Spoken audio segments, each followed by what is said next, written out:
ఈ నడ్మనే స్కూళ్ల సీజన్ మొదలైంది. బ్యాగులు, పుస్తకాలు, పెన్నులు, పెన్సిళ్లు ఇట్లా స్టేషనరీకి సంబంధించిన సేల్స్ కూడా బాగానే పెరిగినాయి. ఇదే టైంకు జీఎస్టీ కూడా అమల్లోకి వస్తోంది.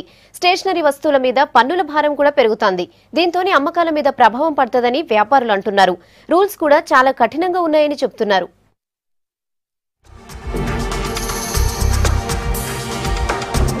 జీఎస్టీ అమలుకు టైం దగ్గర పడుతోంది. దీంతోనే స్టేషనరీ వ్యాపారులలో ఆందోళన పెరుగుతోంది. గతం కంటే స్టేషనరీ వస్తువుల మీద జీఎస్టీ కారణంగా పన్నులు పెరుగుతున్నాయి. ఇప్పటిదాకా పెన్నులు, ఇంకు పెన్నులు, పెన్సిళ్లు, పుస్తకాలు, క్యాలిక్యులేటర్లు, ఇంకు బాటిళ్ల మీద 5% ట్యాక్స్ ఉండే. అట్లనే కలర్ పెన్సిళ్లు, జామెట్రిక్ బాక్సుల మీద 5 నుంచి 8%, పంచింగ్ మెషిన్లు, స్టాప్లర్ పిన్లు, స్టాప్లర్ల మీద 14% ట్యాక్స్ ఉండే. కానీ జీఎస్టీ వచ్చినాక ఈ మొత్తాలు పెరుగుతున్నాయి. ఇదే వ్యాపారులలో టెన్షన్ పెంచుతోంది. స్టెప్లర్ పెన్స్ పైన 28% అంటున్నారు.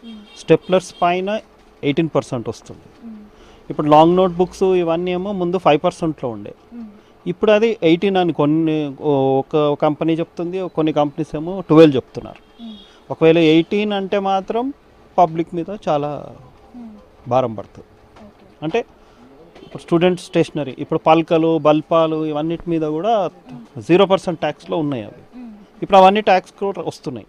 జీఎస్టీ అమలైతే పెన్నులు, పెన్సిళ్లు, పుస్తకాల మీద 12%, ఇంకు పెన్నులు, స్టాప్లర్లు, పంచింగ్ మెషిన్లు, ఇంకు బాటిళ్లు, కలర్ పెన్సిళ్లు, జామెట్రిక్ బాక్సులు, స్కూల్ బ్యాగుల మీద 18% పన్ను వేస్తారు. స్టాప్లర్ పిన్నుల మీద 28% పన్ను వేస్తారు.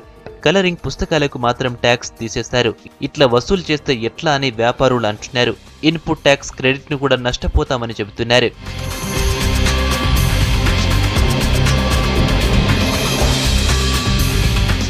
ఇక రూల్స్ విషయంలో కూడా వ్యాపారులు అసంతృప్తిగానే ఉన్నారు. ప్రతి బిల్లు ఆన్లైన్ చేయాలి, నెలల 3 సార్లు బిజినెస్ వివరాలు ఇయ్యాలంటే కష్టమే అంటున్నారు. స్టాక్ కోసం ఒక్కోసారి 2-3 నెలల బిల్లులు కడతారని, ఒక్కోసారి స్టాక్ రిటర్న్ కూడా చేస్తారని, ఇట్లాంటప్పుడు ముందే పన్ను కడితే నష్టం వస్తుందని అంటున్నారు.